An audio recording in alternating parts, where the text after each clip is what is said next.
ಏನ್ ಹೋಗೋದು ಸಿನಿಮಾಗೆ, ಏನಿದೆ ಸಿನಿಮಾದಲ್ಲಿ, ಈ ರೀತಿಯಾದಂತಹ ನೆಗೆಟಿವ್ ಕಮೆಂಟ್ಸ್ ಕೂಡ ಬರ್ತಾ ಇದೆ. ಸೊ ಅಭಿನಯ ಗೊತ್ತಿದ್ದವರು ಕೂಡ ಆ ಫ್ಯಾಮಿಲಿ ಇದ್ದಾರೆ, ಆ ಕುಟುಂಬದಲ್ಲಿದ್ದಾರೆ ಅನ್ನುವಂತಹ ಒಂದು ಕಾರಣಕ್ಕಾಗಿ ಈ ರೀತಿಯಾದಂತಹ ಮಾತುಗಳಿಗೆ, ಚರ್ಚೆಗಳಿಗೆ ನೀವು ಕೂಡ ಒಳಗಾಗ್ತಾ ಇಲ್ಲ, ಬಲಿ ಆಗ್ತಾ ಇಲ್ಲ. ಸೊ ಇದಕ್ಕೆ ನಿಮ್ಮ ರಿಯಾಕ್ಷನ್ ಜೆನ್ಯೂನ್ ಆಗಿ ನೀವು ಕೂಡ ಈ ರೀತಿಯಾದಂತಹ ಮಾತುಗಳನ್ನು ಕೇಳ್ಬೇಕಲ್ಲ, it works a lot. So ನೀವು ಏನ್ ಹೇಳ್ತೀರಾ ಇದು? ಅದನ್ನ ನಾನು ಆ ಒಂದು ನೆಪೋಟಿಸಮ್ ಅನ್ನೋ ಪದದಿಂದ ನಾನು ಎಸ್ಕೇಪ್ ಆಗೋಕ್ಕಾಗಲ್ಲ. ಸೊ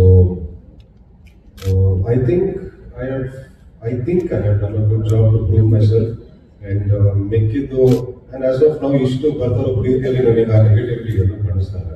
ಸೊ nevertheless ಈ ಪ್ರಶ್ನೆ ಎಲ್ಲರಿಗೂ ಕೇಳ್ತೀರಾ? ಆಕ್ಚುಲಿ ಇದು ದೊಡ್ಡ ಮನೆಯಿಂದಲೇ ಸ್ಟಾರ್ಟ್ ಆಯ್ತಲ್ಲ. ಶಿವರಾಜ್ ಕುಮಾರ್ ಅವರಿಗೆ ನೀವು ಕೇಳಿಲ್ಲ?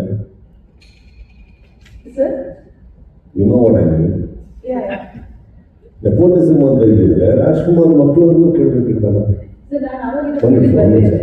ಒಂದು ವಿಚಾರ ಅಲ್ಲ, ಅಮ್ಮಾಯಿಯವರಿಗೂ ಕೇಳಬೇಕು. ಇದೇನಿದು ನಿಮ್ಮ ಮಕ್ಕಳಾಗಿ ಮಾಸ್ತರ್ ಅವ್ರಿಗೆ ಹೋಗ್ತಾ ಇದೆಯಲ್ಲ, ಬೇರೆಯವ್ರಿಗೂ ಕೊಡಿ, ಕೇಳಬೇಕು, ಪ್ರತಿಯೊಬ್ಬರಿಗೂ ಕೇಳಬೇಕು. ಇದು ತಪ್ಪು.